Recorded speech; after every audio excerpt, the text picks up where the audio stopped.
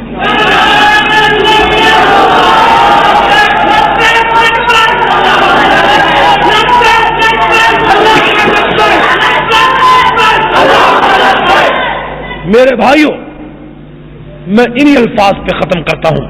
وآخر دعوانا الحمدللہ. صحابہ ایک دوجے دے سجن پڑھ قرآن اللہ سوڑ دی من، سوڑ دے صحابہ ایک دوجے دے سجن پڑھ قرآن اللہ سوڑ دی من. صحبت یافتہ آقا کے وہ سوچ کا محور ہے، سارے سنی ان کے خادم ان کے نوکر ہیں.